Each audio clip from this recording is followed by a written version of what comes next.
If the paper of 4 students, if the paper of 4 students can be checked by any one of 7 teachers, if paper of 4 students can be checked by any one of 7 teachers, then find the polity that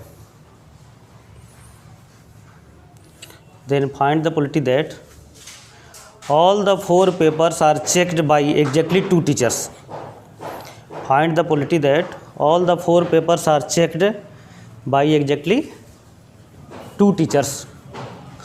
Get one by exactly 2 teachers. If the paper of 4 students can be checked by any one of 7 teachers, find the polity that all the 4 papers are checked by exactly 2 teachers. तरुण, इस question को तो पास कर दो, तुमको तो जरूरत ही नहीं है सॉल्व करने का। ऐसा क्वेश्चन तो आएगा नहीं स्कूल में, ऐसा क्वेश्चन।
बोलो बच्चे,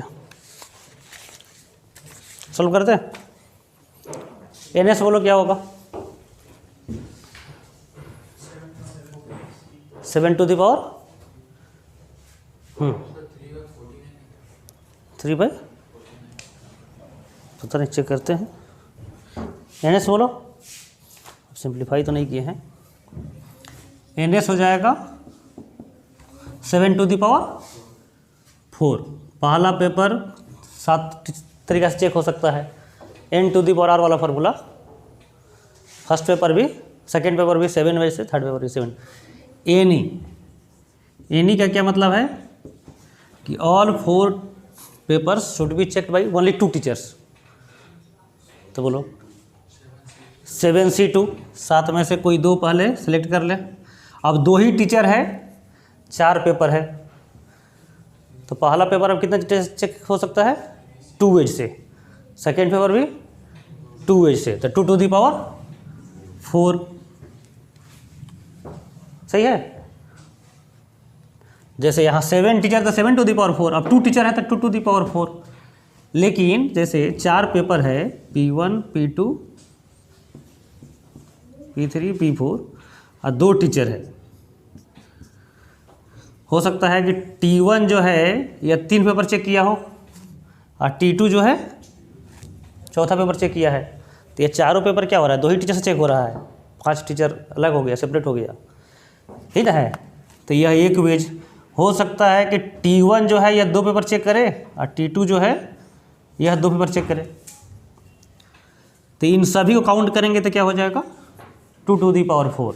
लेकिन इसमें एक एक्स्ट्रा केस इंक्लूड हो गया कि हो सकता है कि T1 ही सभी चेक कर दिया हो। नहीं समझा? इसका मतलब क्या है ना कि पहला पेपर जो है दोनों के में से कोई एक चेक किया हो 2 एज से, P1 चेक हो T1 के द्वारा पहला वेज, P1 चेक हो T2 से 2 वेज, तो 2 to the power 4 ऐसे हुआ है, नहीं समझ बात। P2 भी क्या है, T1 या T2 में से किसी एक द्वारा चेक हो रहा है, तो 2 वेज, तो हो सकता है कि T1 ही क्या किया हो, सभी चेक किया, वो भी काउंट हुआ है। तो एक तरीका ऐसा है इसमें जो एक ही टीचर ने चेक किया है, एग्जैक्टली 2 टीचर्स उसमें इंक्लूड नहीं हो रहा है, तो उसको माइनस करें। हो सकता है कि T2 ही क्या किया हो, सभी चेक। तो 2 केस ऐसा है जिसमें एक ही सिंगल टीचर चेक किया है, वह भी काउंट हो रहा है इसमें, तो यह 2 माइनस हो जाएगा, तो यह हो गया एनी, तो P हो जाएगा n E by n S, divide करके सिंप्लीफाई कर लीजिए, जो आंसर है। नहीं समझ में आया। 7C2 का मतलब selection of 2 teachers, selection of 2 teachers. या 2 का मतलब क्या है कि all 4 papers are checked by a single teacher out of 2 selected teacher, तो इसको माइनस करेंगे।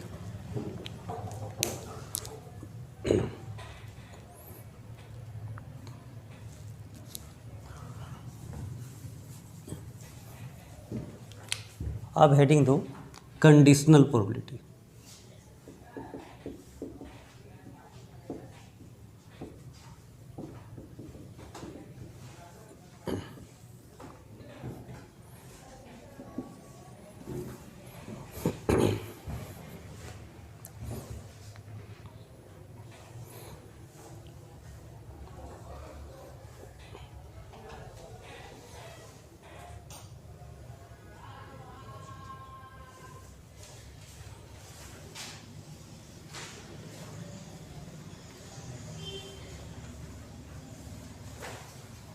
कंडीशनल प्रोबेबिलिटी नहीं समझ में आया, बोलो दिग्विजय।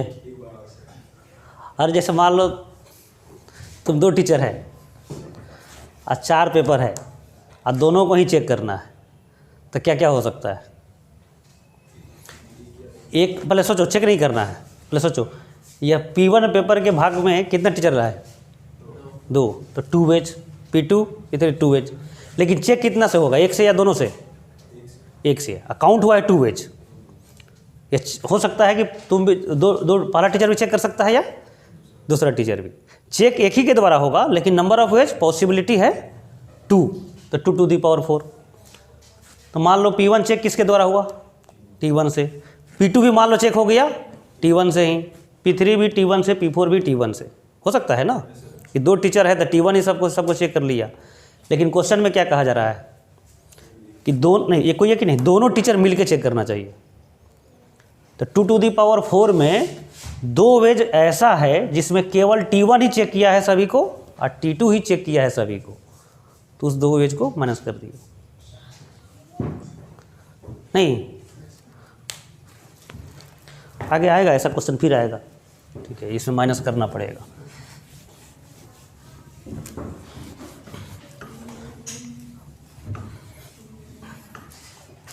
जैसे मान लो क्वेश्चन है, वो लिखना नहीं है, 1 2 3 4 4 डिजिट है और 3 डिजिट का नंबर बनाना है और रिपीटेशन अलाउ है, ठीक है। तो बोलो इसमें कितने वेज से फिल कर सकते हैं, 4 वेज से, इसमें भी 4 वेज से, इसमें भी, तो 4 to the power 3, 4 choco 16, 64 numbers है। तो 64 नंबर्स में क्या क्या बनेगा, एक ऐसा भी नंबर बनेगा जिसमें सभी में 1 नहीं आया हो, सभी में 2 ही आया हो, सभी में 3 आया हो, नहीं समझे बात। तो हो सकता है, अब क्वेश्चन है कि उसी 64 में से उस नंबर को एनी बोलना है, इवेंट बोलना है जिसमें 2 डिस्टिंक्ट नंबर हो,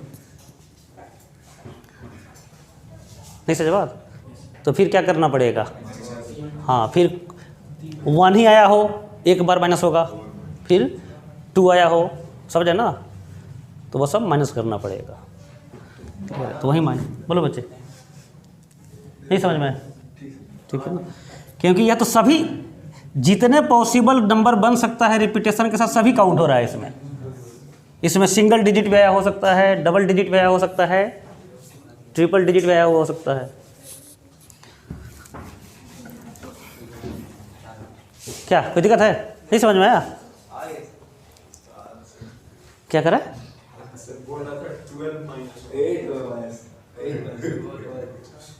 अच्छा 4 × 3 कर रहा था, 12। बहुत अच्छा, 4 to the power 3 12। अच्छा चलो ठीक। कंडीशनल प्रोबेबिलिटी का मतलब क्या है? मतलब एक इवेंट अकर हो चुका है तब दूसरा इवेंट का क्या चांस होगा। पूरे लॉकडाउन में नहीं पढ़ाई है वो ठीक से, तो क्या चांस है कि IIT में क्वालिफाई करेगा? 0। पढ़ते ना, इम्पॉसिबल इवेंट। ठीक, तो पहला पॉइंट है कंडीशनल प्रोबेबिलिटी का सिंबल का मतलब हो गया PA/B लिखा जाएगा। PA/B। PA/B का मतलब क्या है कि B हो चुका है तब A का चांस क्या है। Probability of occurrence of event A when B has already occurred। B has already occurred। ठीक है ना? सबका वर्ड में मीनिंग पता रहना चाहिए। यूनियन का मतलब क्या होगा? At least, occurrence of at least one of A और बी या ए और बी। ठीक है ना? इंटरसेक्शन का मतलब क्या होगा? हाँ, दोनों अकर एक साथ होना चाहिए, साइमल्टेनियस अकरेंस। ठीक है ना? A-B का मतलब क्या है? ए अकर्ड हो लेकिन बी नहीं हो। A/B का मतलब हो गया कि बी जब हो चुका है तब ए का चांस क्या है। ठीक है?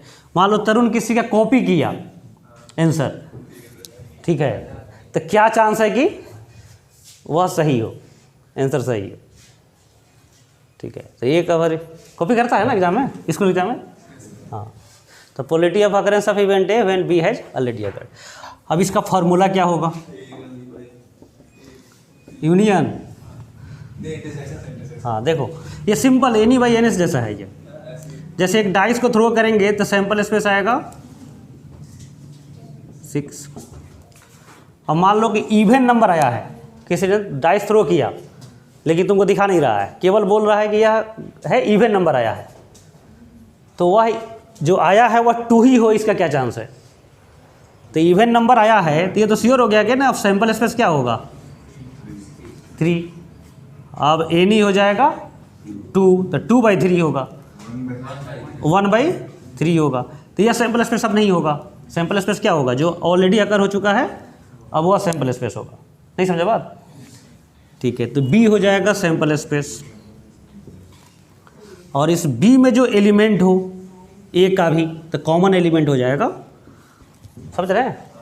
तो यहाँ पर फॉर्मूला हो जाएगा NA/B/NB, या इसको ऐसे भी लिख सकते हैं PA/B/PB। NS से दोनों में डिवाइड कर दिया तो यही फॉर्मूला हो गया।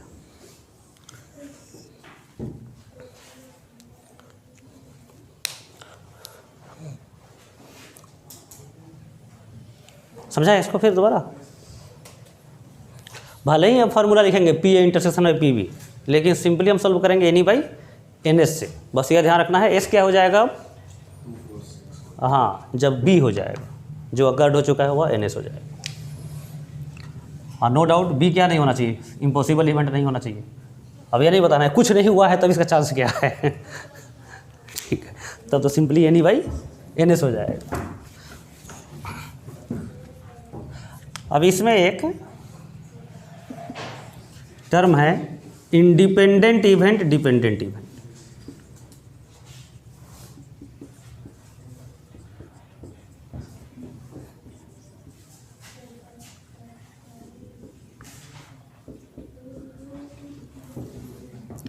तो इंडिपेंडेंट इवेंट का मतलब क्या होगा?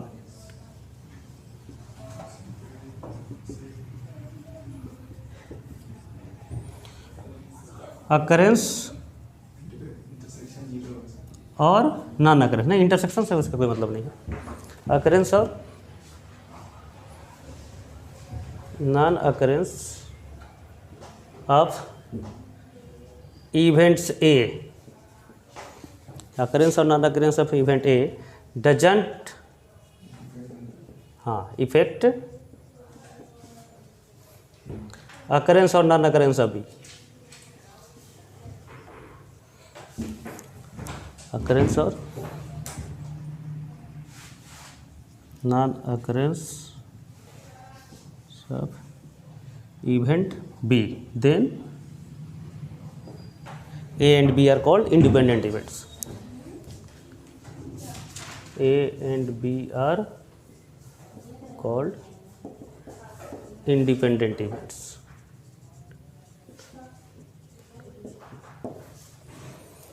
A and B are called independent events.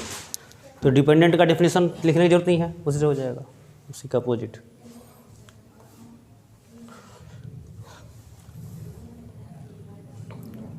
अब बहुत लोग नहीं इसको क्या करता है, इंटरसेक्शन से देखता है। इंटरसेक्शन से नहीं देखना है, समझा रहे हैं आपको कैसे देखना है। जैसे दो हॉर्स है और रेस में भाग ले रहा है, एक रेस है H1 और H2, तो ये तो ओबियस है कि H1 जीतेगा तो H2 हारेगा, और H2 हारेगा तो अच्छा नहीं उल्टी बोल दिया क्या, हाँ मैंने H1 हारेगा तो H2 जीतेगा। अब बताइए कि H1 का जो इवेंट A है और H2 का जीतने का चांस का इवेंट को B मान लिया, तो A और B क्या होगा, इंडिपेंडेंट या डिपेंडेंट?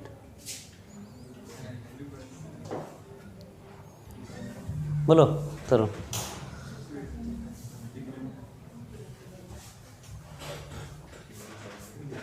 इंडिपेंडेंट।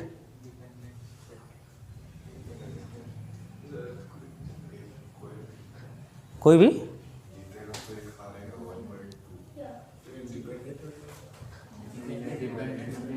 बोलो। डिपेंडेंट होगा, कैसे? दूसरा जीतेगा तो डिपेंड हो जा रहा है, माने यह हारेगा तो इसका चांस बढ़ गया, तो चांस क्या हो रहा है, प्रभावित हो रहा है, ऐसा है। अच्छा सोचो H1 जो है दिन रात प्रैक्टिस किया है रेस से पहले, H2 जो है ना सोच रहा है कि हमारा तो जीतता है, समझ रहे हैं ना, यह दिन भर सोया है, H1 पूरा प्रैक्टिस किया है, अब दोनों भाग लिया। अब बोलो डिपेंडेंट है कि इंडिपेंडेंट है? जीतना जो है H1 का जीतना H2 पर निर्भर कर रहा है कि इसके प्रैक्टिस पर निर्भर कर रहा है? बोलो, उसके प्रैक्टिस पर निर्भर करेगा ना। बोलो, तुम मान लो तुम एग्जाम देने गया और तुम्हारा पड़ोसी बोल रहा है चलो तुमको फेल कराने के लिए हम नहीं पढ़ते हैं ठीक है, क्योंकि सही है ना, या तुमको पास कराने के लिए हम नहीं पढ़ते हैं कि तुम पास करेगा तो हम फेल करेंगे, ऐसा होता है क्या? क्या होगा वह? इंडिपेंडेंट होगा। इंडिपेंडेंट का डिसीजन जीत हार से नहीं होता है, हाँ इसकी अपनी कैपेसिटी से होता है, समझ रहे हैं ना। जैसे मान लो सेट ए में कुछ एलिमेंट है और सेट बी में कुछ एलिमेंट है, बी के आने से इसका एलिमेंट कुछ कम हो जाए या ज़्यादा हो जाए, तब क्या होगा, प्रभावित होगा, तब डिपेंडेंट होगा। जैसे मान लो 2 बैग है, इसमें 5 रेड बॉल है, 7 ग्रीन बॉल है, इसमें 10 रेड बॉल है, 3 ग्रीन बॉल है, और 2 इवेंट इसमें दिया गया है कि इवेंट ए का मतलब है कि एक बॉल इसमें से ड्रॉ करना, इसमें रखना है, ठीक है, एक इवेंट यह हो गया, और उसके बाद फिर इसमें से एक ड्रॉ करना है एक बॉल, वह इवेंट बी हो गया। तो क्या चांस है कि बी में जो बॉल ड्रॉन हुआ हो वह रेड हो? अब बोलो ए और बी क्या हो जाएगा, डिपेंडेंट हो जाएगा, क्योंकि ए यदि रेड बॉल को निकाला होगा तो इसके रेड बॉल की संख्या क्या हो जाएगा, बढ़ जाएगा, इसका ठीक है, तो ए नहीं बढ़ गया। अब मान लो रेड बॉल नहीं निकाल करके ग्रीन बॉल निकला हो तो इसका एनएस बढ़ गया, तो n by n S ratio फिर चेंज हो जाएगा, तो यह क्या हो जाएगा, डिपेंडेंट। तो कैपेसिटी जब प्रभावित हो तब इंडिपेंडेंट डिपेंडेंट चेक करना है, जीत हार से नहीं करना है, समझ रहे हैं ना।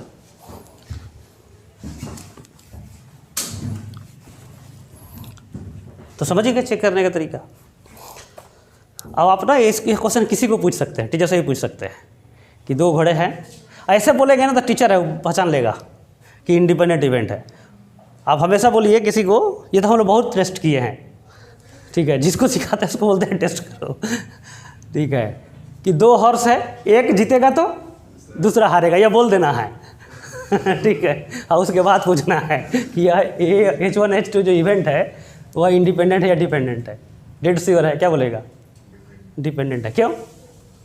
दृश्यम देखे है ना, दृश्यम हाँ, तो पहले ही फिट कर दिया उसके माइंड में, ठीक है। स्टूडेंट से तो खैर केवल ऐसे ही पूछ लेंगे तो बोलेगा डिपेंडेंट, लेकिन टीचर से पूछना है तो पहले उसको बोल दीजिए। तो independent events and dependent event. Third,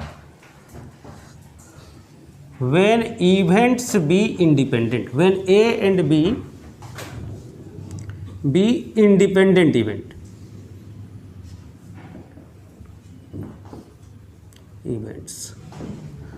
then probability of A by B क्या हो जाएगा? तो सिंपली PA हो जाएगा, B से उसको कोई मतलब ही नहीं है, ठीक है ना। कोई पूछे कि तो हमारा पड़ोसी स्टूडेंट एग्जाम नहीं देने गया है तो मेरा क्या चांस होगा IIT में होने का, तो वही NE/NS जो आपका NE/NS है, उसको पड़ोसी से कोई मतलब नहीं है।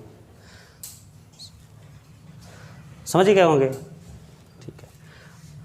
अब लिखिए मल्टीप्लिकेशन थ्योरम। दोनों टॉपिक एक साथ करते हैं फिर क्वेश्चन करते हैं। मल्टीप्लिकेशन, देखो यूनियन को बहुत बार एडिशन बोलते हैं और इंटरसेक्शन को मल्टीप्लिकेशन। तो मल्टीप्लिकेशन का मतलब इंटरसेक्शन का फॉर्मूला इसमें आएगा, मल्टीप्लिकेशन थ्योरम।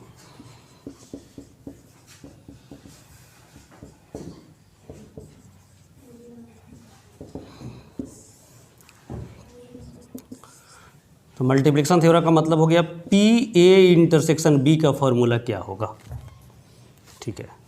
तो P of A into PB by A लिखा जा सकता है क्या?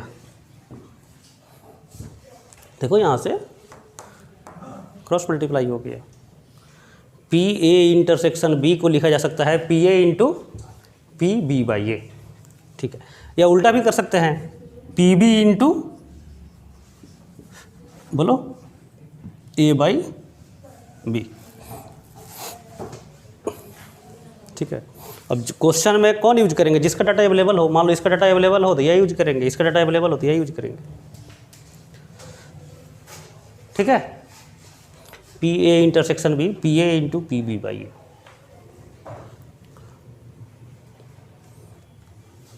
समझा? इंटरसेक्शन का हालांकि निकालने का एक और फार्मूला है, बोलो क्या फार्मूला है? पिछले चैप्टर में था कल का। PA यूनियन B के फॉर्मूला से निकाल लेंगे।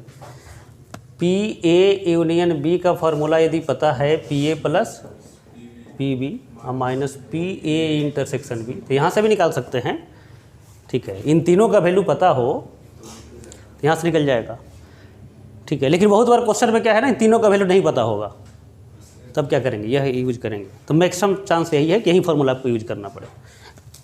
तो PA इंटरसेक्शन B को बोलेंगे मल्टीप्लिकेशन थ्योरम, फर्स्ट पॉइंट। अब मान लो ज़्यादा इवेंट है, more than one, PA1 intersection A2 intersection A3 intersection AN, तब इसका क्या होगा मल्टीप्लिकेशन थ्योरम के आधार पर? तो PA1, देखो इसको वर्ड में भी समझिए। PA का मतलब अकरेंस ऑफ A, इसका मतलब हो गया A तो हो चुका है, तो A अकर हो गया है, उसी के साथ B का भी क्या चांस होगा? तो PB बाई A। तो यहाँ पर लिखेंगे PA1, तो नेक्स्ट टर्म क्या होगा, next factor PA2 by A1। ये समझो बात, जो होते गया है वह बाई में चला जाएगा। अब इसके बाद बोलो A1 A2 दोनों काउंट हो चुका, अब क्या होगा? PA3 बाई A1 A2, यही समझ में आया? डॉट डॉट डॉट, लास्ट क्या होगा? PAN बाई हाँ A1 A2 से लेकर के AN-1, यही होते चला जाएगा। तो ये जनरलाइज हो गया multiplication theorem. PA1 into PA2 by A1। ठीक है, अब बताना है गोपी, ये बोलो तो A1 इंटू A2 का मतलब क्या है। ये तो A1 एक इवेंट है ना, A2 एक इवेंट है, तो इसका मतलब क्या है। हाँ, इंटरसेक्शन, अभी तो बोले हैं। मल्टीप्लिकेशन का मतलब, मान लो यहाँ पर नहीं देना चाहते हैं इंटरसेक्शन, तो क्या लिख सकते हैं, सीधा PA इंटू B भी लिख सकते हैं, सेम फार्मूला रहेगा। तो सुविधा के लिए बार बार इंटरसेक्शन नहीं दिया जाता है, इंटरसेक्शन का तो मल्टीप्लिकेशन ही है।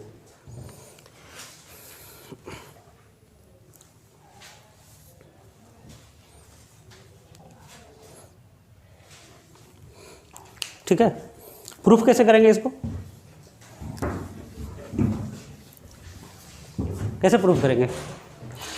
एक बार हम भी प्रूफ के लिए इसका, जैसे जब हम पढ़ रहे थे तब प्रूफ इसका ढूंढ रहे थे। ठीक है, तो जो नहीं किसी किताब में लिखा हुआ था, इसका प्रूफ करने के लिए since this equal to this, cross multiply कर दिया, प्रूफ हो गया। इसका प्रूफ करने के लिए फिर इसको लिख दिया फिर इधर डिवाइड कर दिया, तो ये प्रूफ हो गया। सही है कि नहीं है बोलो समझे। हाँ, यह तो बहुत सिंपल है, तो एक्जियम टाइप का, इसका प्रूफ की जरूरत ही नहीं है, तो इसको एक्सप्लेन करना पड़ेगा। अब लिखिए second point, when events be independent,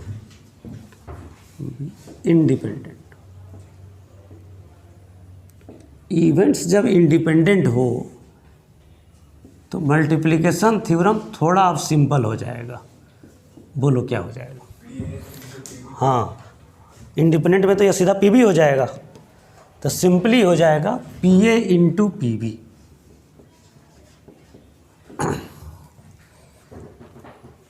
ठीक है, 3 इवेंट हो तो कितना भी हो क्या फर्क पड़ता है, PA into PB into PC। तो ये लास्ट वाला भी प्रीवियस वाला क्या हो जाएगा, PA1 इंटू PA2 इंटू, समझ रहे हैं ना। ठीक है, इंडिपेंडेंट इवेंट है तो इंटरसेक्शन का polarity simply PA into PB। Independent event है तो इंटरसेक्शन का पोलरिटी निकालना सिंपल हो गया, यूनियन का भी पोलरिटी निकालना सिंपल हो गया, PA यूनियन B। ठीक है, यह सिंपली हो जाएगा 1 minus PA dash into PB dash, simply यह हो जाएगा 1 minus PA dash into PB dash. तो इंडिपेंडेंट इवेंट है, यूनियन का पोलरिटी निकालना है, तो एडिशन थ्योरम में जाने की जरूरत नहीं है आपको। चलो इसको प्रूफ करते हैं, क्योंकि ज़्यादा रिजल्ट एक साथ हो जाएगा तो आपको कहीं दिक्कत हो। कैसे प्रूफ करेंगे, इसको लिखा जा सकता है ना 1 minus PA union B dash, लिखा जा सकता है, नहीं लिख सकते हैं, लिख सकते हैं। और डी मार्गन रूल, यूनियन है और फिर डैश है, तो क्या हो जाएगा, इंटरसेक्शन हो जाएगा और सेपरेटली डैश हो जाएगा। A और B इंडिपेंडेंट है, यूनियन का इंटरसेक्शन हो जाता है। नहीं, इंटरसेक्शन क्या होगा, अरे P को नहीं लिख सकते हैं 1 माइनस P डैश, E को चेंज करने की जरूरत है, नहीं पता है। अरे ये तो सिंपल है, ऐसे भी हाँ, या हाँ हाँ हाँ हाँ, ये इंटरसेक्शन है।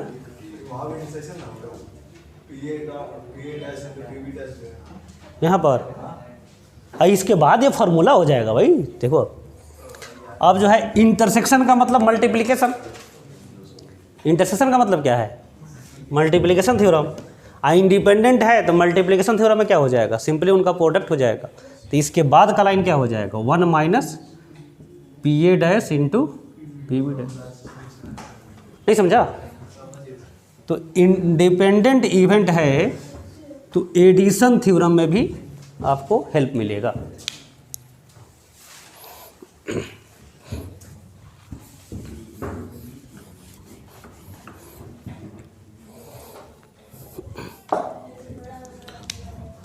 थर्ड,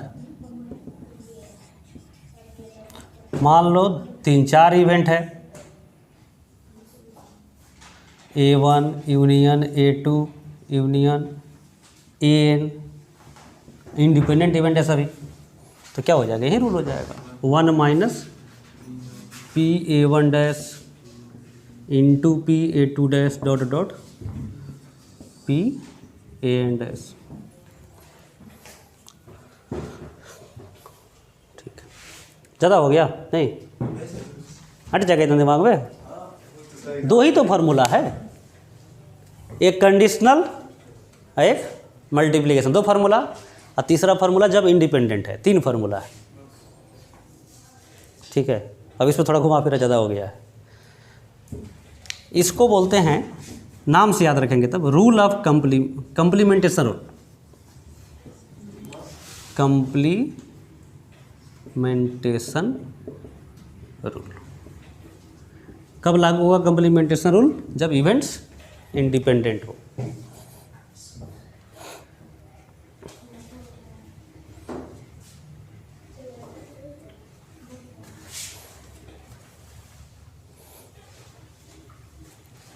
ठीक है, फोर्थ, थर्ड पॉइंट ना, थर्ड पॉइंट बस ये लास्ट, इसके बाद क्वेश्चन करेंगे दोनों चैप्टर।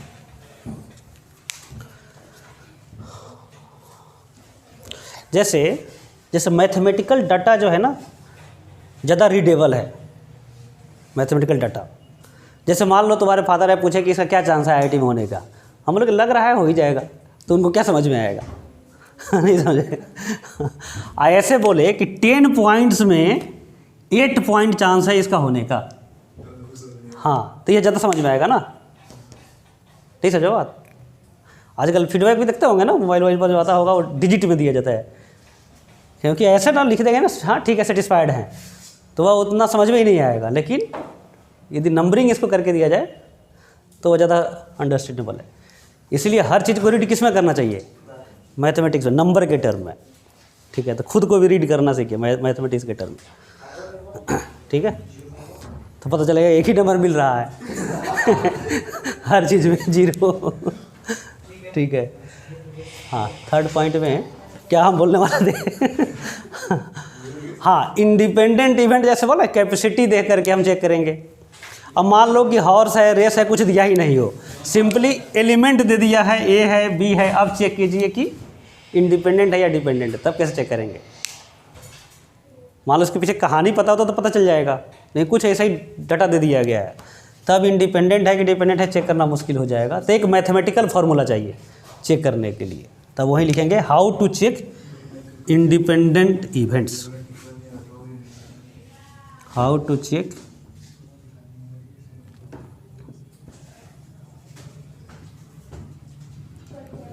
Independent events. चेक कैसे करेंगे कि कोई 2 इवेंट्स इंडिपेंडेंट है या नहीं? ठीक है ना? अरे सेम हो सकता है, उसे कोई दिक्कत नहीं। अब बता रहे फार्मूला है, फार्मूला पर रखिए, वैल्यू आएगा, सेटिस्फाई करेगा तो इंडिपेंडेंट। तो 2 तरीका हो गया चेक करने का, एक तो सब कुछ पूरा डिस्क्राइब के साथ एक्सपेरिमेंट दिया हो तो चेक कर सकते हैं, और डाटा दिया हो तब भी चेक कर सकते हैं। तो डाटा क्या कह रहा है? पहला, for 2 events, for 2 events, 2 he events है A एंड B, तो चेक करने के लिए क्या करना है? PA इंटरसेक्शन B का वैल्यू निकालना है। नहीं सुनो बच्चे, और फिर PA इंटू PB का वैल्यू निकालना है, और दोनों यदि इक्वल आ गया तो इंडिपेंडेंट इवेंट्स है। ये फार्मूला हो गया चेक करने का, independent events. PA intersection B equal to PA into PB यदि ला देते हैं आप, तो वह इंडिपेंडेंट इवेंट कहा जाएगा। अब ऐसा नहीं करना है कि पी ए इंटरसेक्शन बी का वैल्यू लिखना है P A into P B formula use करके, अब बोल देना है कि दोनों इक्वल आ गया, तो वह नहीं। जब चेक करना है तब सेकेंड फार्मूला यूज नहीं कर सकते, तो चेक ही करना है। तब इसका वैल्यू कैसे निकालेंगे, तो n E by n S से या यूनियन वाले फार्मूला से, समझे ना। फिर अब इंडिपेंडेंसी का फार्मूला यूज करने का अधिकार खत्म हो जाएगा, और फिर दोनों बराबर देखना है। यदि 2 से ज़्यादा इवेंट हो, second for 3 events A B C, तो एक बार चेक नहीं 4 बार चेक करना पड़ेगा, 4 टाइम्स।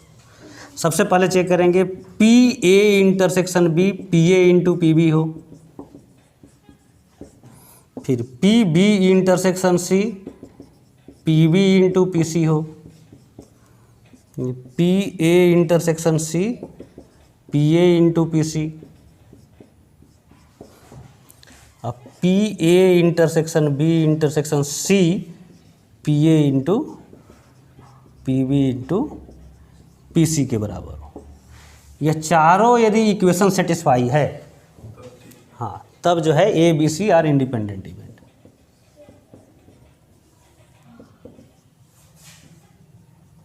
इंडिपेंडेंट इवेंट्स, ठीक है, ए बी सी आर। मान लो यह 3 सेटिस्फाई है, चौथा सेटिस्फाई नहीं है, तो पेयर वाइज तो इंडिपेंडेंट होगा, लेकिन म्यूचुअली इंडिपेंडेंट नहीं होगा। समझ गए? अच्छा हाँ, यह इंडिपेंडेंट का उल्टा डिपेंडेंट नहीं है। इंडिपेंडेंट नहीं है तो नॉट इंडिपेंडेंट बोलेंगे, डिपेंडेंट नहीं बोलेंगे। सर अगर इंडिपेंडेंट हो इवेंट, हाँ, तो उसका एन इंटरसेक्शन एन बी के बारे में कमेंट कर सकते हैं कुछ? नहीं ऐसा कुछ नहीं, ऐसा कोई रिलेशन नहीं, लेकिन फाई नहीं होगा। हाँ, तो उल्टा पुल्टा सब समझ में आने लगेगा, थोड़ा सा है, ठीक है, ठीक है, उसको अपना लास्ट में नोट करेंगे वो सब, ठीक है। अब जो है इस पर क्वेश्चन करते हैं, नहीं तो ज़्यादा कन्फ्यूजिंग हो जाएगा। क्या क्या फार्मूला यूज करना है आपको क्वेश्चन सॉल्व करने के लिए? यदि एक का अकरेंस निकालना है जब दूसरा ऑलरेडी अगर हो गया है, तो कंडीशनल फार्मूला यूज करेंगे। कंडीशनल फार्मूला भले ही यह लिखेंगे, लेकिन वैल्यू कैसे लाएंगे, n E upon n S के आधार पर। यदि साइमल्टेनियस अकरेंस, बोथ का अकरेंस निकालना है, तब क्या करेंगे, मल्टीप्लिकेशन थ्योरम। मल्टीप्लिकेशन थ्योरम में क्या हो जाएगा, P A into P B by A, यदि इंडिपेंडेंट है तो P A into P B, ठीक है। इंडिपेंडेंट इवेंट है तो यूनियन का ही पोलिटी निकालने के लिए ये स्पेशल फार्मूला यूज करेंगे, रूल ऑफ कंप्लीमेंटेशन। यह चेक करने के लिए हो गया, यह तो क्या है ना, बोलो। अब क्वेश्चन करेंगे तो पता नहीं पहला क्वेश्चन मल्टीप्लिकेशन का होगा या कंडीशन का होगा, या आपको खुद डिसाइड करना है। कैसे डिसाइड करेंगे, तो बहुत ही सिंपल है।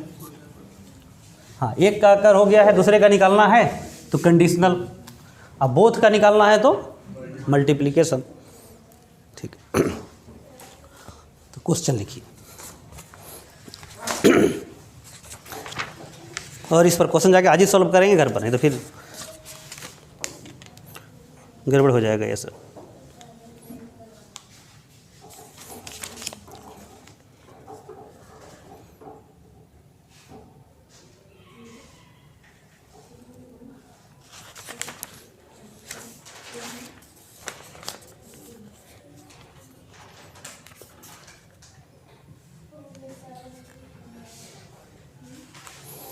Two dice are thrown.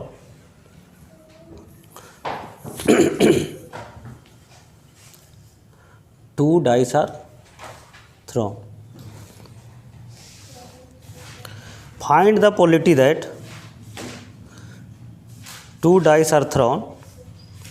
Find the probability that sum of numbers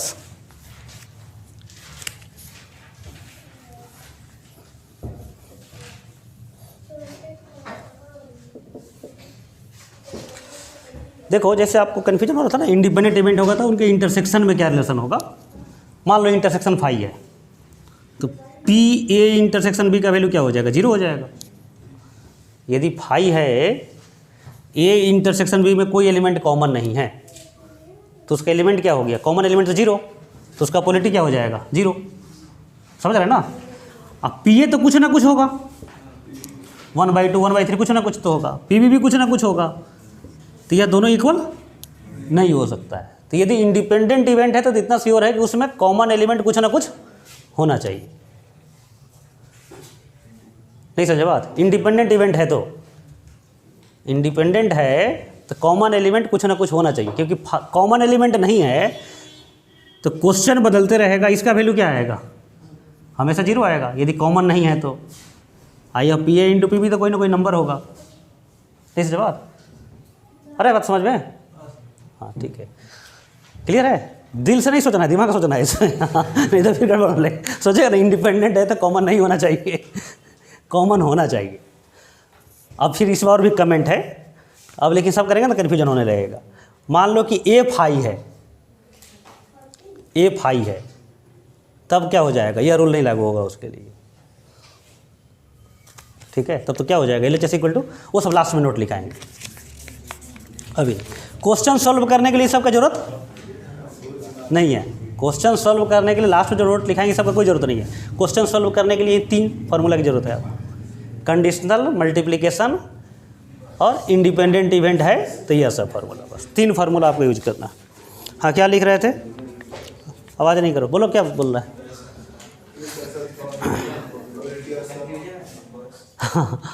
independent है, अब चलो रिपीट करो मेरे साथ। इंडिपेंडेंट है तो कॉमन एलिमेंट होना चाहिए नहीं होना चाहिए, होना चाहिए, तभी इंडिपेंडेंसी होगा, ठीक है। हाँ क्या लिख रहे थे। और क्वेश्चन सॉल्व करने के लिए इसकी ज़रूरत नहीं है, इस जो लास्ट लाइन का था कोई ज़रूरत नहीं है। 2 dice are thrown, find the probability that sum of numbers, question लिखिए। 2 dice are thrown, 2 dice are thrown, find the probability that sum of numbers coming up on them is 9.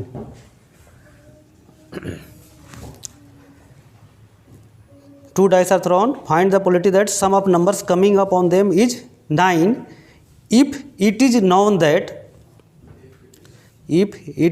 that number 5 always occurs on the first die, always occurs on the first die.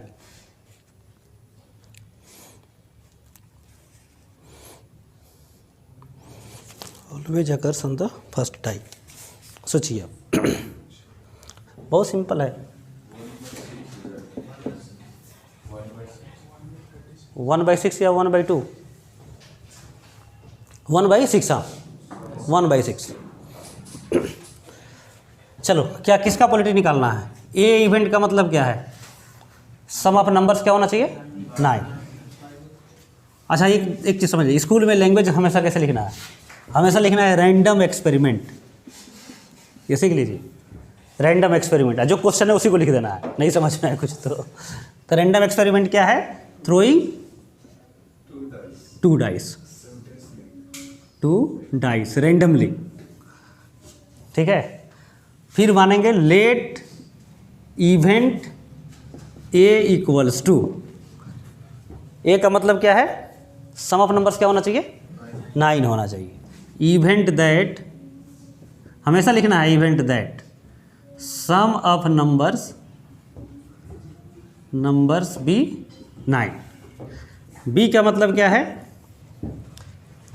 दूसरा event क्या कह रहा है, first die पर number क्या हो 5 हो, तो इवेंट दैट हाँ 5 comes up on first die. सही है ना, लिख सकते हैं ना इतना, और उसके बाद तब फॉर्मूला लिखना है। अब हमको क्या लिखना है, एन बी लिखना है या बी का एलिमेंट लिखना है, तो बी का एलिमेंट लिखो 5 1 5 2 5 3 5 4 5 5 5 6, बी का एलिमेंट हो गया। ठीक है ना। जो अकर हो चुका है उसका लिस्टिंग बना देना है, और जो अकर नहीं हुआ उसका लिस्टिंग नहीं बनाना है, ठीक है। अब फॉर्मूला लिखेंगे, क्या निकालना हमको, पी ए बाई बी, यही निकालना है ना, पी ए बाई बी। तो इसका फॉर्मूला क्या होता है, P A intersection B by P B. भले ही अब फॉर्मूला लिखेंगे, लेकिन हम लोग यूज क्या करेंगे, n E by n S. N S कौन होगा, बी। तो बी में देखिए एन ई कौन है, तो इवन डेट्स ऑफ नंबर्स भी 9, तो 9 एक ही जगह पर है, तो कॉमन, ये कॉमन ही देख रहे हैं हम लोग, क्योंकि ये तो लिस्ट ही नहीं बनाया है, बी के अंदर ही ये हो, इसका मतलब कॉमन हो गया, तो 1/6 हो गया आंसर। समझ रहे ना। तो हमेशा लिस्टिंग केवल किसका करना है, गिवन जिसका है, रिजल्ट जिसका गिवन दैट, उसको लिस्टिंग कीजिए और उसको एन एस मानते हुए n E by n S लीजिए, ठीक है। सेकेंड क्वेश्चन बोलो बच्चे,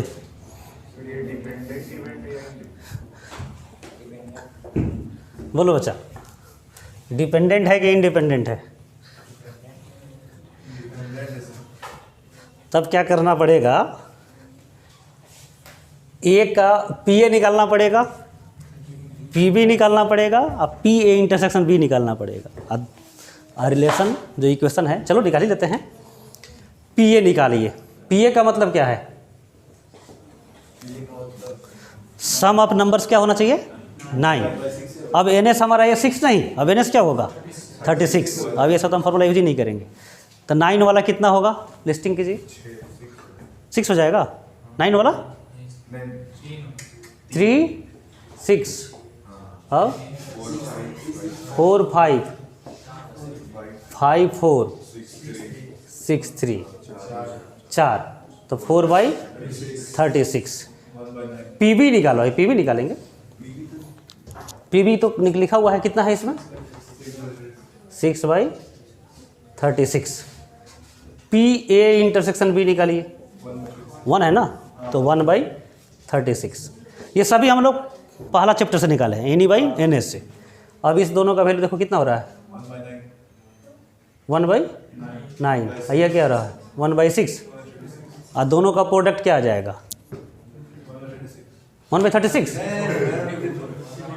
तो इक्वल नहीं आया, तो इक्वल नहीं आया का मतलब इंडिपेंडेंट नहीं है, ठीक है।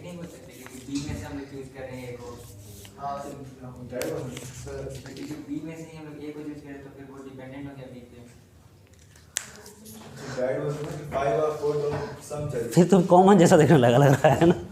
हाँ देखो, इंडिपेंडेंट नहीं है का मतलब डिपेंडेंट नहीं है, ऐसा कुछ नहीं है। इंडिपेंडेंट नहीं है तो बोलेंगे नॉट इंडिपेंडेंट, डिपेंडेंट नहीं बोलना है, ठीक है। ज़्यादा मत सोचो। सेकंड क्वेश्चन,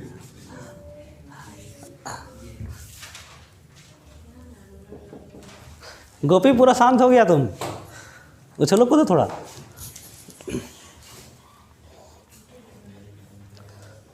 डिप्रेशन में नहीं ना है।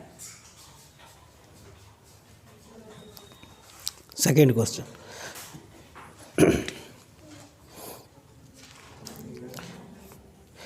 इन a class 30% students fail in English.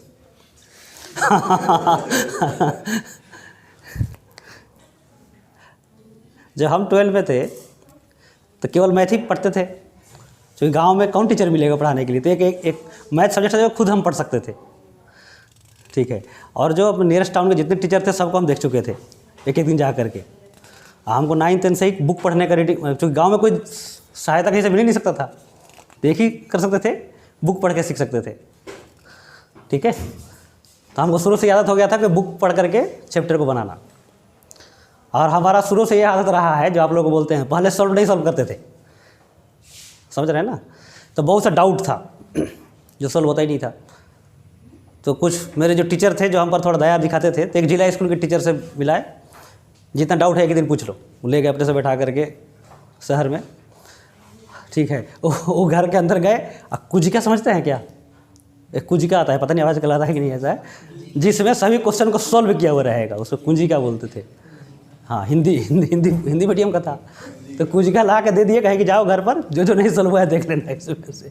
मतलब अल्टीमेटली टीचर से डायरेक्टली लिविंग हेल्प कहीं नहीं मिला, ठीक है। जब इसमें आए 11-12 में आए तो हमको तो एक अपना आदत हो गया था बुक पढ़ के ही समझना, और टीचर से गए तो सब टीचर सब वैसा ही मिला। आप घूम के देख लीजिएगा, एक एक दिन सबको देख करके एक बोला कि एक खंबा जो देख रहा है ना, ये इसको बोलते हैं वर्टिकल।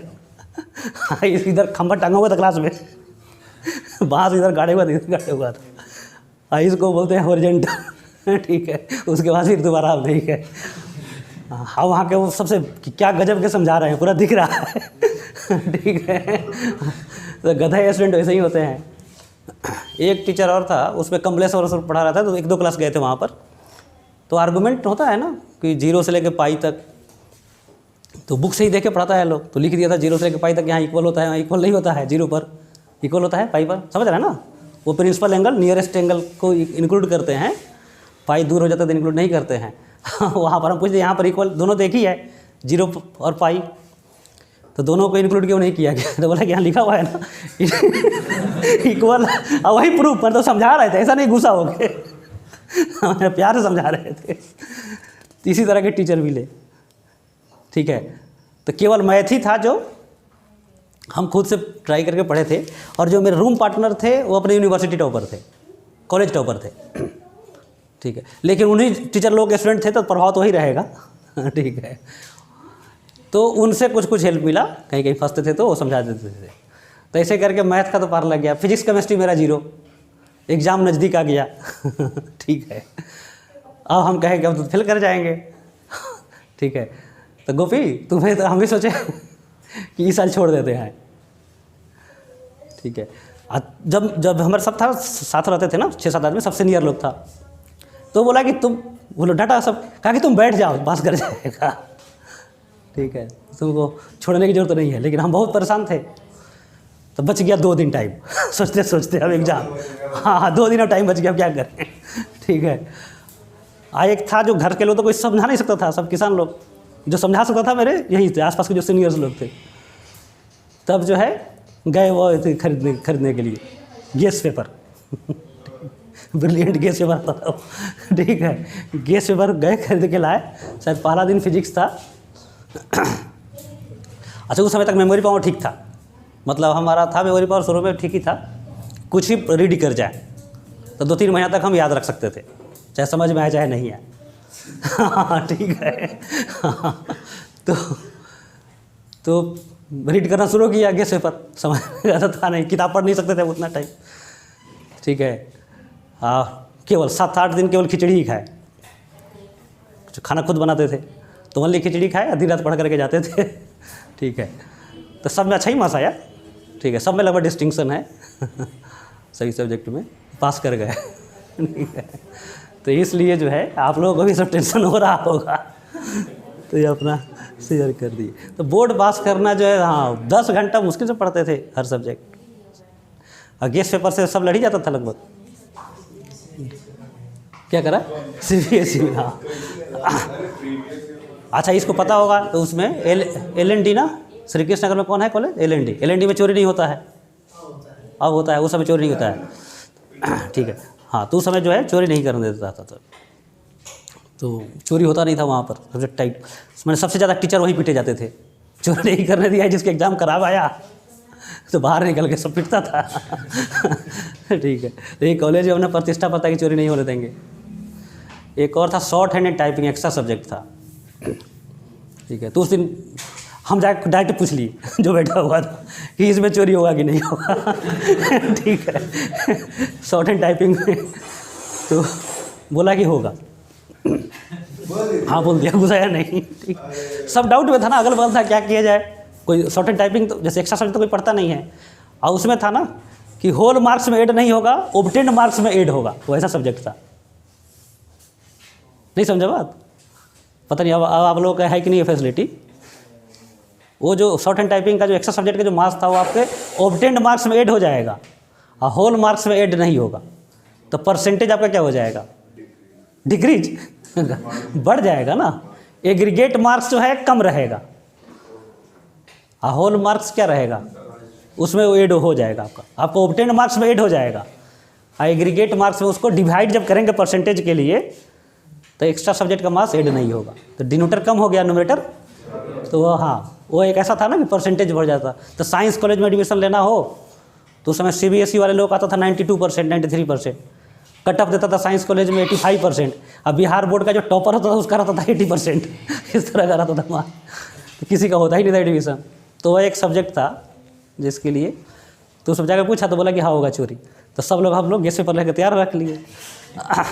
और सब जो अगल बगल का था थोड़ा डाउट में था, तो कहा ऐसा करते हैं बेंच पर लिख लेते हैं सब एक एक क्वेश्चन। ठीक है, तो 7-8 स्टूडेंट जो था बेंच पर लिख लिया। हम आलसी थे, हम नहीं लिखे।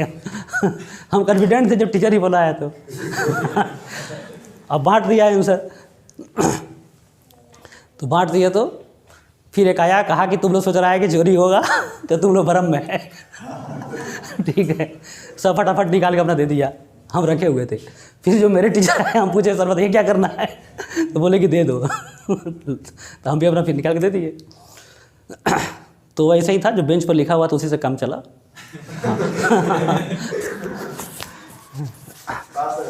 हाँ, उसमें भी हमको लगता है 90-20 मार्क्स था उसमें। वैसे ही जो भी था उसमें होल, उसमें से 30 मार्क्स माइनस करके ऐड होता था। 90 आया तो 60 आपका ऐड हो जाएगा होल मार्क्स में, ऐसा कुछ था। 2-3 क्वेश्चन मिल गया था और सब नहीं मिल रहा था, तो हम जो आपको बोलते हैं ना कुछ भी लिख दो, वही वाला थ्योरी अप्लाई किए कि कुछ भी लिख दो। 5 क्वेश्चन है, 5 कुछ भी लिख दो, क्योंकि चेक करने वाला भी शायद नहीं जानता होगा। सॉर्टेड टाइप, हाँ बिहार बोर्ड में तो ऐसा ही होता है। क्या कर रहा है? हाँ,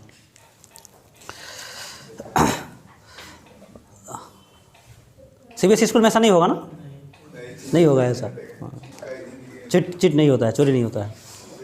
अब मार्क्स कुछ भी लिखा है तो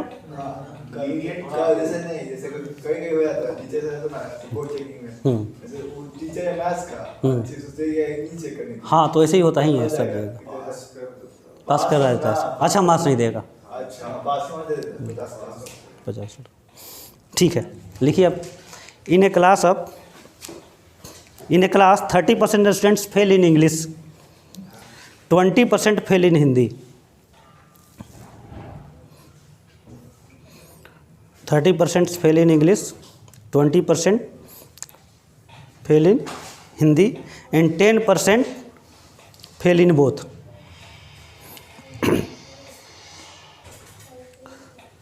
A student is chosen at random. A student is chosen at random.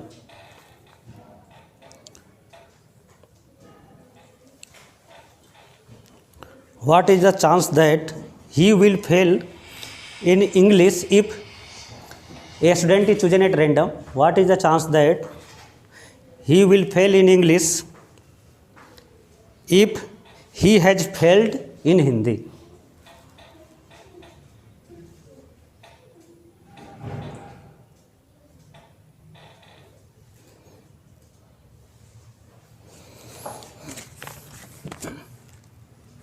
A और B ये सब लिख करके सॉल्व कर रहा। थोड़ा सा लैंग्वेज लिखे ना ये।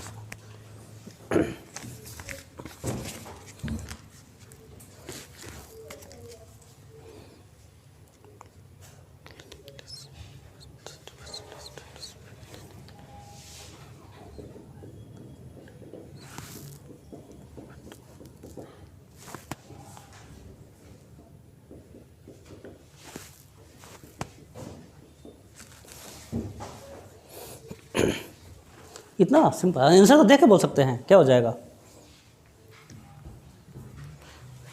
इंग्लिश बाई हिंदी है 1/2। ठीक है ना? ये मानेंगे event that he fails in English, और बी मानेंगे इवेंट दैट, उल्टा हो गया क्या? क्वेश्चन क्या था? क्वेश्चन क्या था? हाँ, तो जो अकर हो चुका है उसको ये मानना है, तो फेल्स इन हिंदी, और फिर event that he fails in English. फिर प्रोबेबिलिटी ऑफ ए बाई नहीं, अच्छा, उसे भी उल्टा लिख दिए हैं क्या? तो नहीं, इसमें तो सही था। अच्छा, इसमें उल्टा लिख दिए। हाँ तो ठीक है, इधर इंग्लिश लिखते हैं और यहाँ पर हिंदी लिखते हैं। और जो अकर हो चुका है वो डिनोमिनेटर में रखना है, PA/B। तो PA intersection B by PB। A intersection B का मतलब 1 10/100। अब PB क्या हो गया? PB का मतलब हिंदी हो गया 20। ठीक है, ये क्या answer.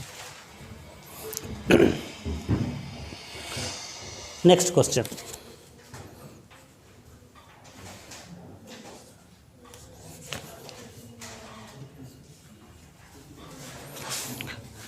A bag contains 5 black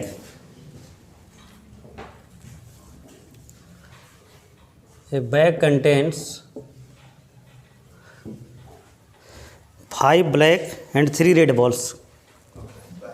हाँ, a bag contains 5 black and 3 red balls. A ball is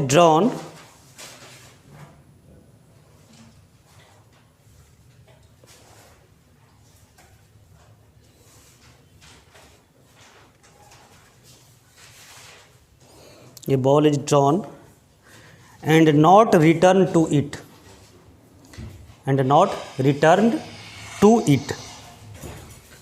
A ball is drawn and not returned to it. अब उसके बाद है what is the polity of drawing a red ball? What is the polity of drawing a red ball in second draw? In second draw, if the ball drawn in first is red. If the ball in first draw is red. If the ball in first draw is red. हाँ, पता है कि पहला red है। हाँ, इसको तो बिना लिखे हुए सॉल्व कर सकते हैं। टोटल बॉल है 8, पहला ड्रॉ में 1 रेड निकल चुका, तो कितना बच गया? 2 रेड बच गया, टोटल 7। तो NE/NS यूज कर देना है 2/7। B को अकर करा दीजिए, फार्मूला यूज कर दीजिए NE/NS। लिख के समझाएं तरुण? लिखना होगा तो कैसे लिखेंगे? हाँ, वो रैंडम छोड़ करके A मानेंगे कि red ball comes in second row. अब B मानेंगे red ball comes in first row. तो PB कितना हो जाएगा? या PB क्या कुछ लिखना है, PA/B। तो PA intersection B by PB।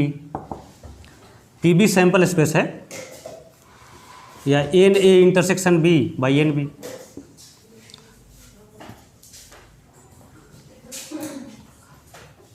इसको सोचिए मत, सीधा वही लिख दीजिए NE/NS। तो 1 रेड बॉल निकाल देंगे तो 2 रेड बॉल बचेगा, 2/7।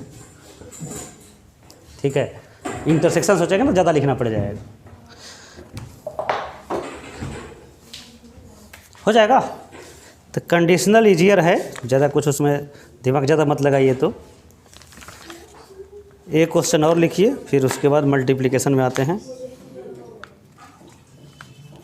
सपोज ए सैंपल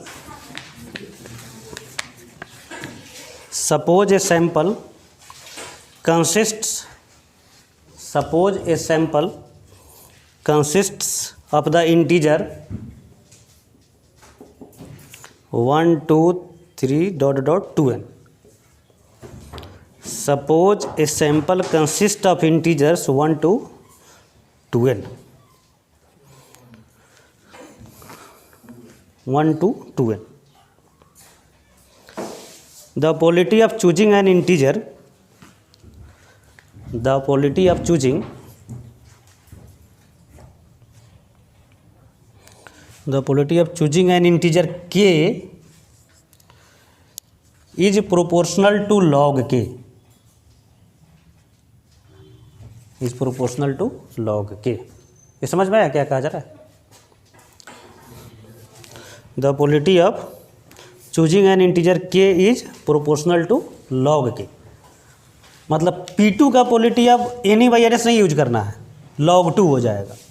अब प्रोपोर्शनल है तो एक कांस्टेंट नंबर से मल्टीप्लाई होगा, तो lambda times log 2।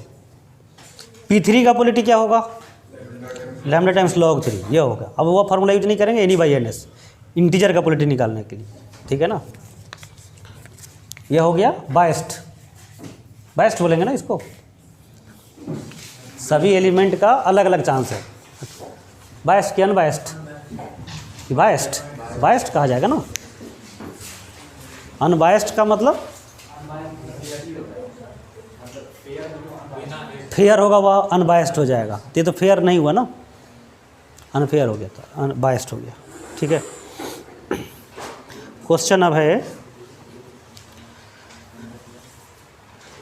Find the polity of choosing the integer 2।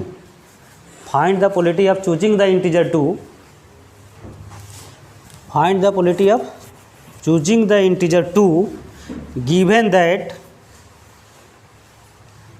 find the polity of choosing the integer 2 given that an even integer,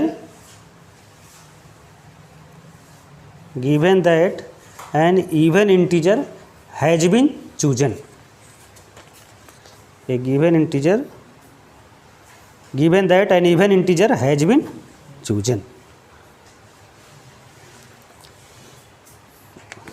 अब सोचिए,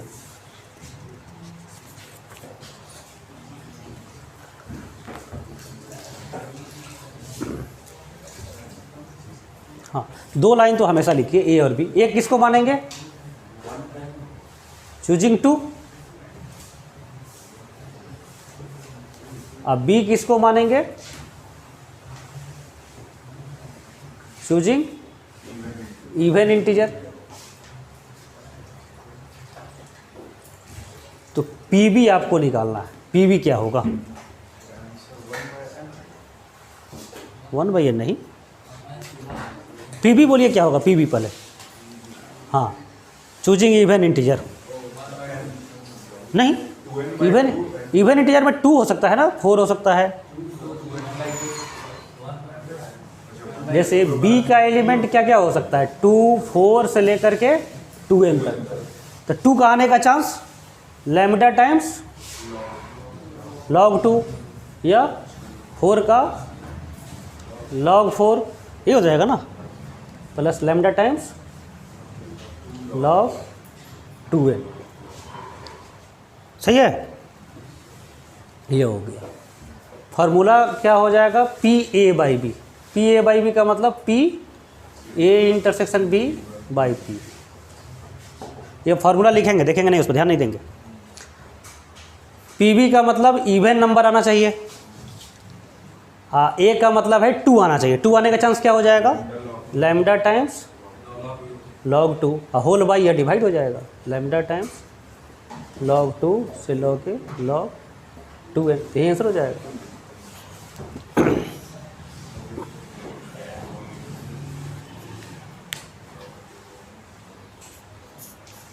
अब इसको सिंप्लीफाई करेंगे तो क्या लिखेंगे?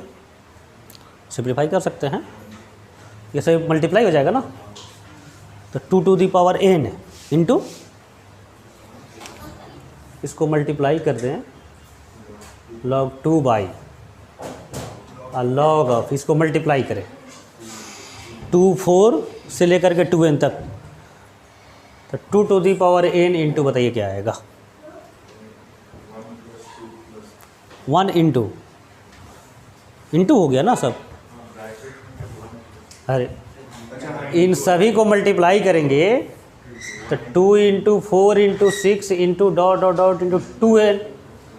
अब इसको मल्टीप्लाई कर रहे हैं तो 2 to the power n, तो क्या बच गया? 1 into n factorial, n factorial हो जाएगा। यही आंसर दिया हुआ है, ठीक है।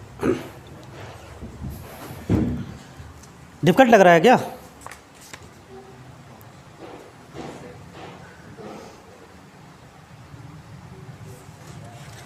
ठीक है, कंडीशनल पर इतना ही क्वेश्चन करते हैं। अब सॉल्व करते हैं मल्टीप्लिकेशन थ्योरम पर।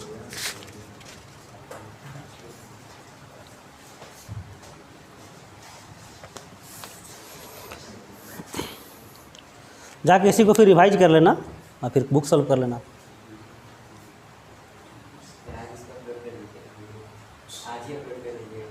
हाँ, आज अपलोड कर देंगे। क्या करा? नहीं, आज सुबह में तो कर दिए थे ना, आज सुबह में हो गया था। हाँ,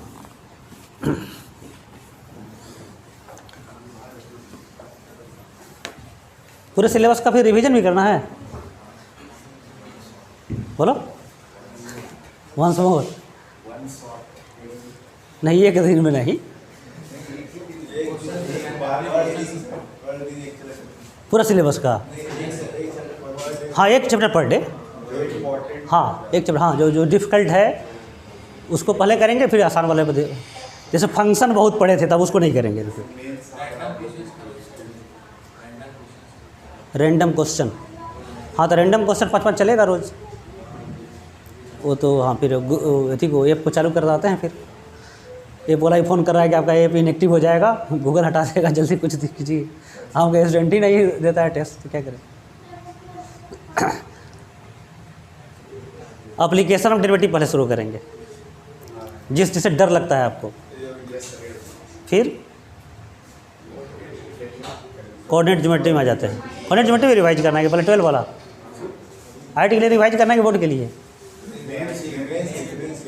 मेंस के लिए, बोर्ड के लिए नहीं, उसी में हो जाएगा।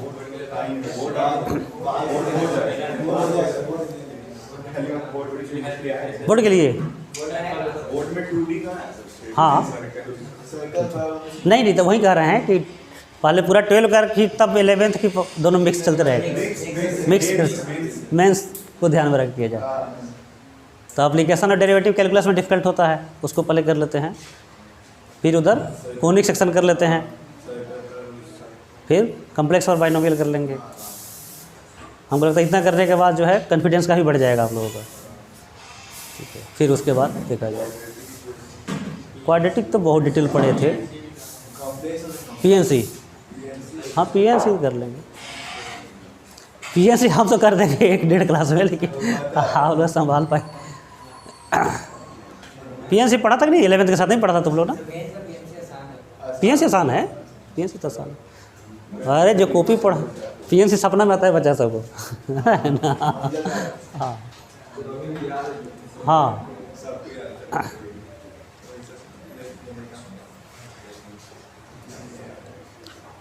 हाँ चलिए, कहाँ तक थे हम लोग? मल्टीप्लिकेशन थ्योरम पर क्वेश्चन करना है।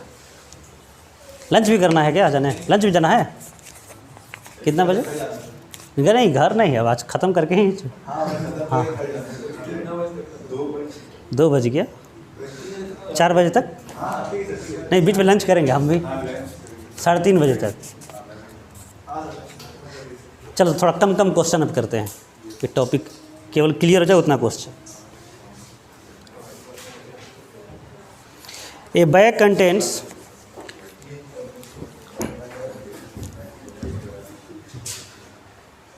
A bag contains 4 white and 2 black balls. चलो आवाज़ नहीं करो। A bag contains 4 white and 2 black balls. Another contains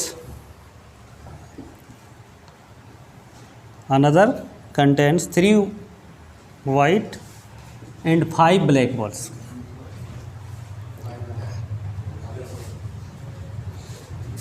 ठीक है। If one ball is drawn from each, if one ball is drawn from each,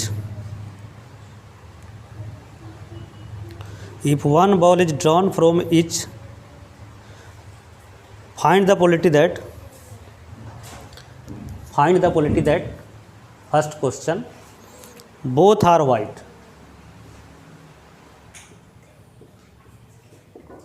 both are white. बस solve कर देंगे फटाफट छोटे छोटे क्वेश्चन।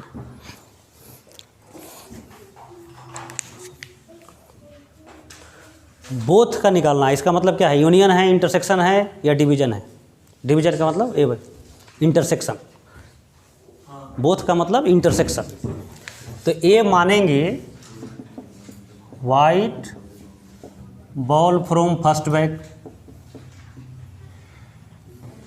बी मानेंगे white ball from second bag.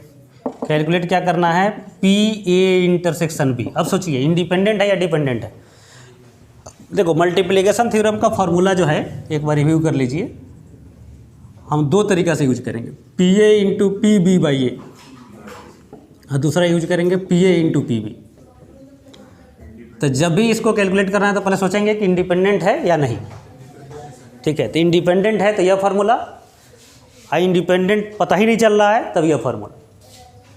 ठीक है, तो यह क्या है? इंडिपेंडेंट, कि पहला बैग को दूसरे बैग के कैपेसिटी से कोई मतलब नहीं है। तो P A into P B. अब पी ए का मतलब है कि पहला बॉल से रेड बॉल निकालने का पॉलिटी क्या हो जाएगा? वाइट बॉल निकालने का पॉलिटी 4/6। अब पी बी का मतलब हो जाएगा सेकेंड बॉल से वाइट 3/8। तो हो गया आंसर सेकेंड।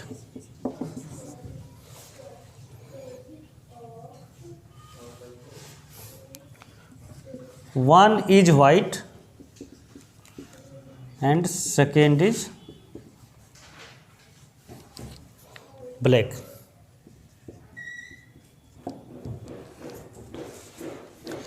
यह जरूर लिखना है, यह सेंटेंस लिखने आना ही चाहिए आपको। ए क्या मानेंगे, बी क्या मानेंगे?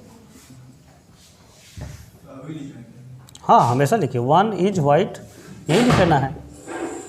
बी हो गया another is also white. Even that वो सब नहीं लिखते हैं, आप खुद लिखेंगे अनदर इज ऑल्सो वाइट।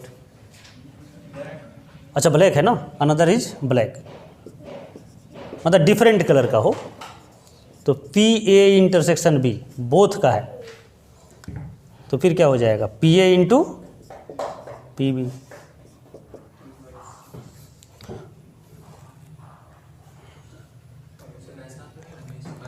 अच्छा इसमें दो आ जाएगा, दो आ जाएगा इसमें। ठीक है ना, हाँ। One is white another is black का मतलब क्या हो गया? कि पहला से वाइट हो दूसरा से ब्लैक हो, प्लस दूसरा से ब्लैक। हाँ तो इसको समझ लीजिए लिखना कैसे है। हाँ बोलो बच्चे, क्वेश्चन नंबर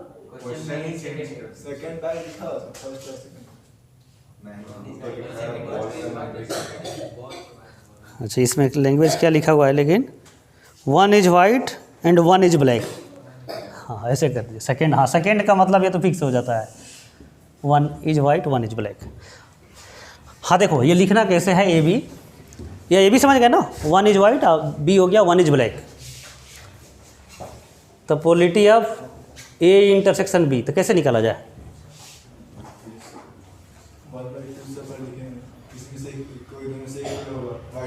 इसका थोड़ा लैंग्वेज चेंज करते हैं, थोड़ा सा चेंज करते हैं। ये सब थोड़ा सा लिखना आपको सही आना चाहिए, ये तो जरूर प्रैक्टिस करना है घर पर भी लिखने के लिए। ए का मतलब है white ball comes from first bag. B में क्या लिखा जाए? White ball comes from second bag.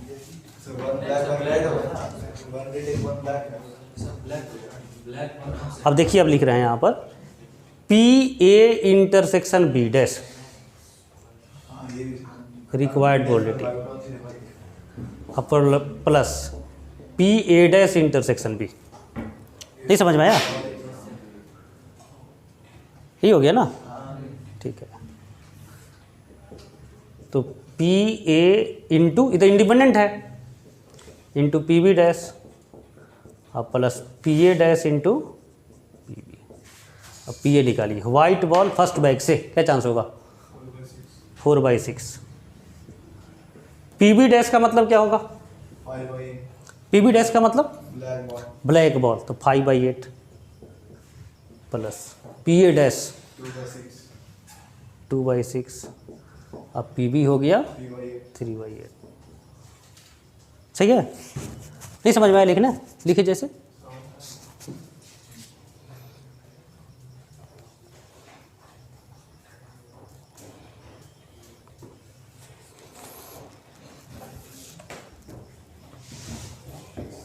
हाँ बोलो बच्चा। अरे एक से वाइट आना चाहिए, दूसरे से ब्लैक आना चाहिए। ये लिखने आ पाएगा इस तरह से? नहीं लिखने आ पाएगा। नेक्स्ट क्वेश्चन,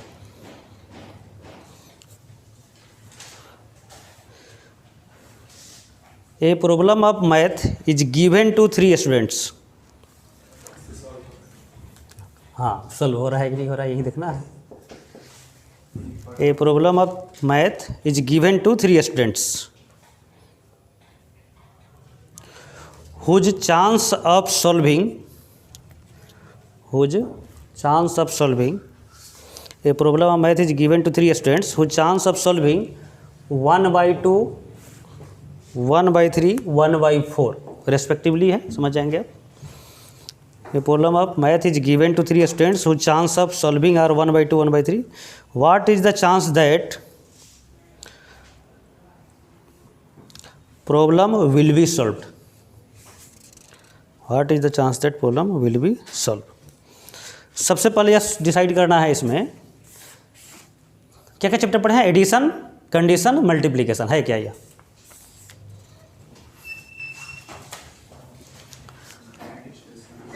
इंटरसेक्शन है, यूनियन है या कंडीशन है? 3 चीज़ है, इंटरसेक्शन, यूनियन और कंडीशन। यूनियन है, जैसे एक स्टूडेंट सॉल्व किया तभी क्वेश्चन सॉल्व हो जाएगा, 2 सॉल्व करेगा तभी सॉल्व, कोई एटलीस्ट 1 सॉल्व करेगा तो क्वेश्चन सॉल्व हो गया। ठीक है ना? तो यूनियन है ये, समझ गए ना? क्वेश्चन समझ पढ़ करके पहले तो यह 3 डिसाइड करना है 3 बार कि यूनियन है, इंटरसेक्शन है या कंडीशन है। कंडीशन होता है डिवीजन रूप। तो P A union B union C। अब सोचना है कि इंडिपेंडेंट है या डिपेंडेंट है। तुम क्वेश्चन सॉल्व करेगा, वह डिपेंड करेगा दूसरे पर या नहीं? तो नहीं, तो क्या है यह? इंडिपेंडेंट। तो इंडिपेंडेंट है तो कौन फार्मूला यूज करेंगे? Complementation rule. कंप्लीमेंटेशन रूल बोलो क्या होगा? 1 - PA dash PB dash PC dash. रख दीजिए value.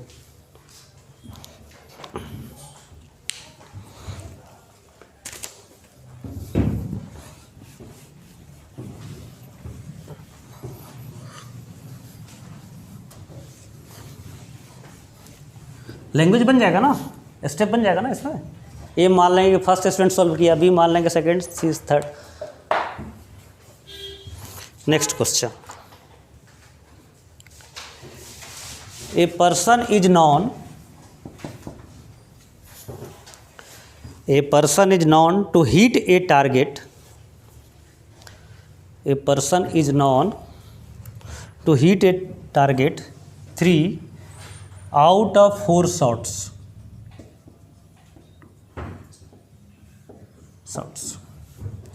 A person is known to hit a target 3 out of 4 shots, and another person is known to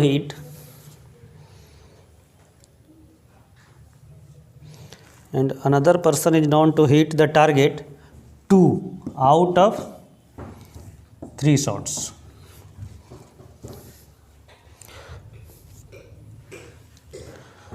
Find the probability that target will be hit when both try.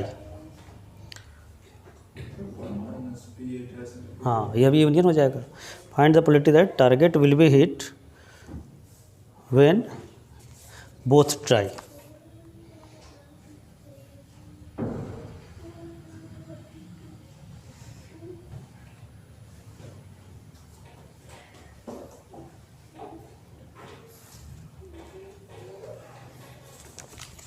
हो जाएगा?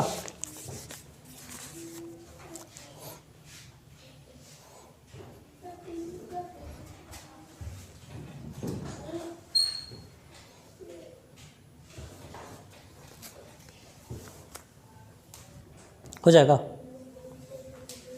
बोलो answer. 11/12।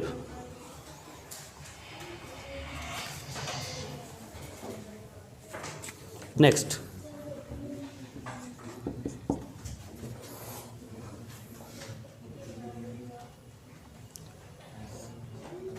Time लगेगा समाप्त करने में, 5-6 बजे तक class चलेगा। नहीं, एक क्लास और कर दिया जाए, क्योंकि अभी बेज थ्योरम, बाइनोमियल थ्योरम, फिर पॉलिटी डिस्ट्रीब्यूशन, हाँ 3-4 टॉपिक बचा हुआ है। फिर वह A and B throw alternately, next question है A and B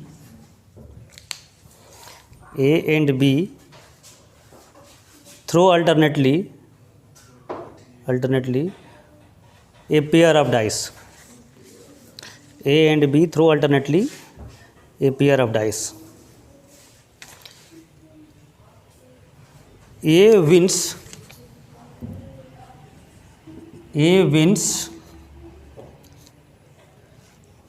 if he throws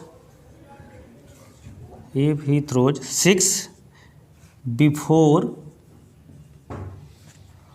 A wins if he throws 6 before B throws 7. B throws 7. 7 का मतलब सम का बात हो रहा है। तब सम लिखा नहीं हुआ है, लेकिन इसका मतलब सम ही है। 2 डाइस है ना, तो हाँ 6 थ्रो 6 एंड थ्रो 7 का मतलब सम देखना है। फिर B विन्स, नेक्स्ट पॉइंट है B wins if he throws 7 before A throws 6।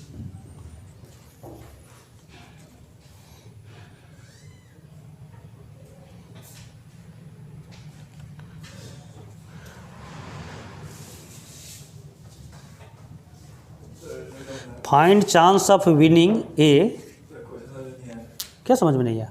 अरे 2 डाइस तुमको दिएगा फेंकने के लिए, यदि दोनों पर डिजिट का सम 6 आ जाएगा तुम जीत जाएगा, ठीक है। नहीं आएगा तो फिर दूसरा थ्रो करेगा, दूसरा फेंका, दोनों पर का सम 7 आ गया तो वह जीत जाएगा। तो क्या लिखे last point? Find chance of winning of A if he makes first throw. If he makes first throw, find chance of winning of A if he makes first throw.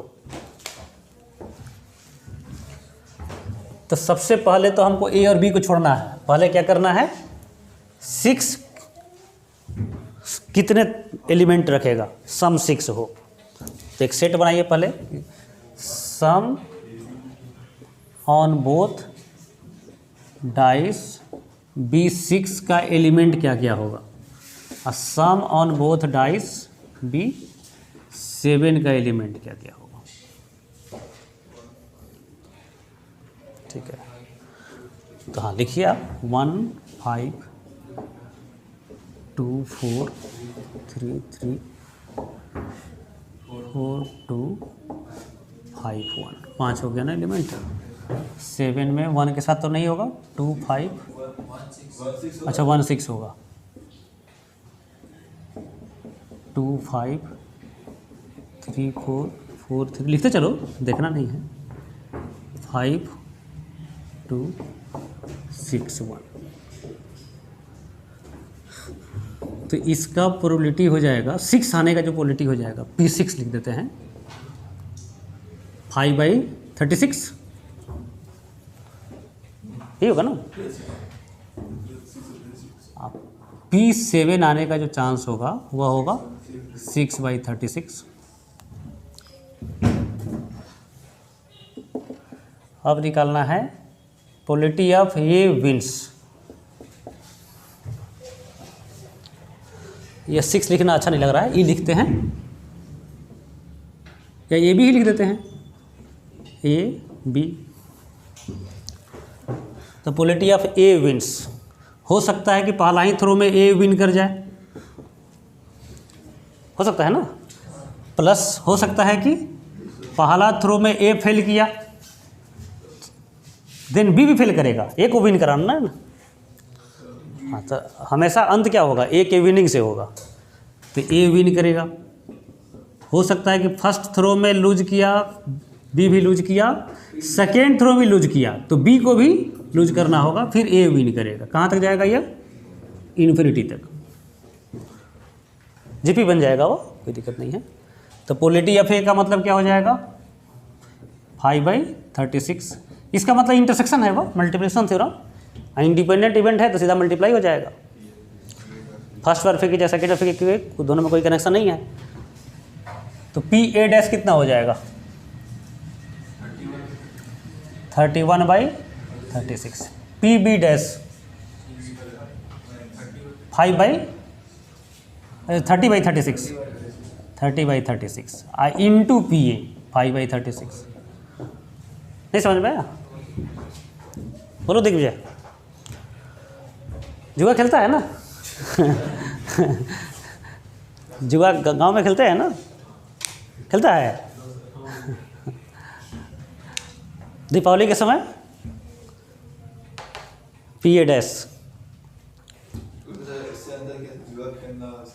अरे तो वही ना है ना, डाइस और पैसा लगाता है ऐसा ना, डाइस पर दीपावली के समय खेलता है तुम लोग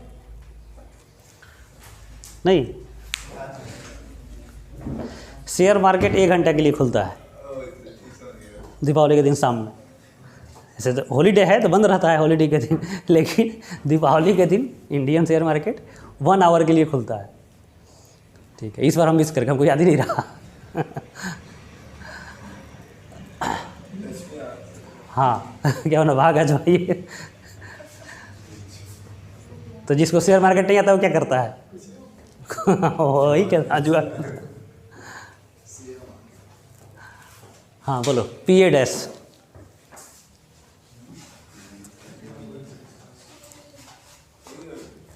हो जाएगा ना। अब जीपी देख लेना है कैसे पैटर्न। पी ए डैश हो जाएगा 31/36, यह हो जाएगा 30/36, उसका होल स्क्वायर कर देते हैं तब। अब 5/3 टर्म में तो क्लियर हो जाएगा। अब देखिए तो जीपी कहाँ से बन रहा है, 5/36 कॉमन कर लेते हैं। हाँ, तो 1 + 31/36 इंटू 30/36, इसी का होल स्क्वायर बनते जा रहा है ना।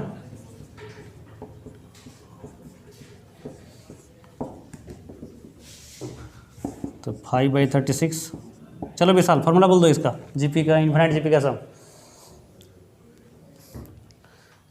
ऋषि, गोपी, इन्फिनिट जीपी का सम का फार्मूला नहीं याद है, A/1 - R। ये फार्मूला कैसे भूल गया है तुम लोग, 1/1 - R, 31/36 इंटू 30/36। अब सिंप्लीफाई करना है इसका। तो बी विंस का चांस यदि पूछा जाए तो फिर क्या, फिर इतना सॉल्व करेंगे, 1 - ए wins.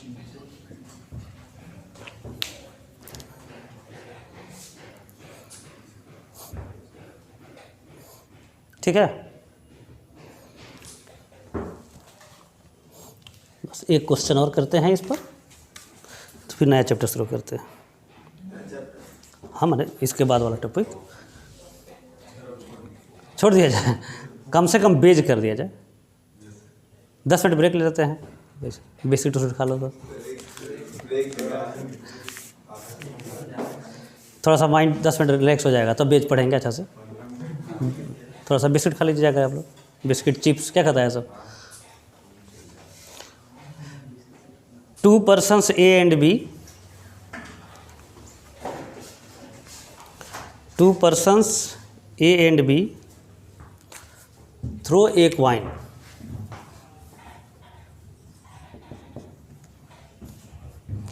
2 persons A and B throw a coin alternately.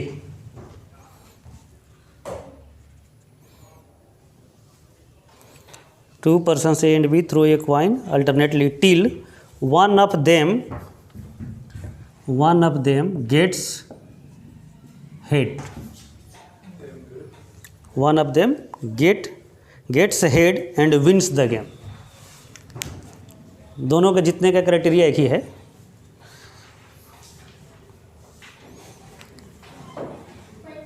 Find their chance of winning. Find their chance of winning.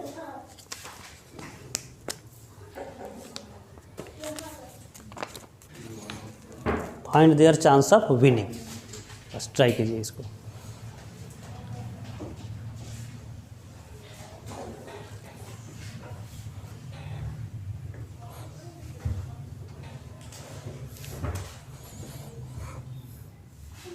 ई मान लेते हैं कि हेड आए, ई डैश मान लेते हैं टेल आए, तो पी हो जाएगा 1/2. पहले कौन थ्रो कर रहा है? नहीं गिवन है तो मान लेंगे ये थ्रो कर रहा है. हाँ, तो पी ए विंस. तो हो सकता है पहला थ्रो में हेड आ जाए, हो सकता है कि फर्स्ट थ्रो में नहीं आए, सेकेंड थ्रो में फिर नहीं आए. सेकेंड तो कौन खेलेगा? बी खेलेगा. देन हेड आए. ऐसे ये लिखें कि ई से समझ में आ जाएगा. ये लिखते हैं ज़्यादा अच्छा रहेगा. ए dash B dash then a win हो. 3 टर्म लिखना चाहिए. ए डैश बी डैश ए डैश बी डैश देन ए हो, तो पी ए 1/2. अच्छा, इसमें तो सभी 1/2 ही होगा ना, क्योंकि हेड टेल दोनों तो 1/2 ही है. तो 1/2 का पावर 3 वहाँ पर क्या आएगा? 2 2 4 1 5 5 2 इन्फिनिटी. आंसर लाइए. ए हो गया 1/2 और 1 - 1/4 हो जाएगा कॉमन रेशियो. या तो 1/2 कॉमन कर लो, या ए इसी को मान लो. A/1 - R क्या आ रहा है? 2/3. तो बी का चांस क्या हो जाएगा? 1/3. तो फाइनल जो आंसर लिखेंगे ना 2/3 1/3. ए और बी का नाम ही नहीं लेंगे, क्योंकि क्वेश्चन में दिया नहीं गया था कि कौन स्टार्ट कर रहा है. नहीं समझ बात? जो स्टार्ट करेगा उसका हो जाएगा 2/3, और जो स्टार्ट नहीं करेगा, सेकेंड बार स्टार्ट करेगा 1/3. क्वेश्चन में मेंशन आना चाहिए था, नहीं मेंशन है तो एक को मान लेंगे कोई स्टार्ट कर रहा है. आंसर में जिक्र नहीं करेंगे कौन किसका है. ठीक है. तो बेज थ्योरी जो है,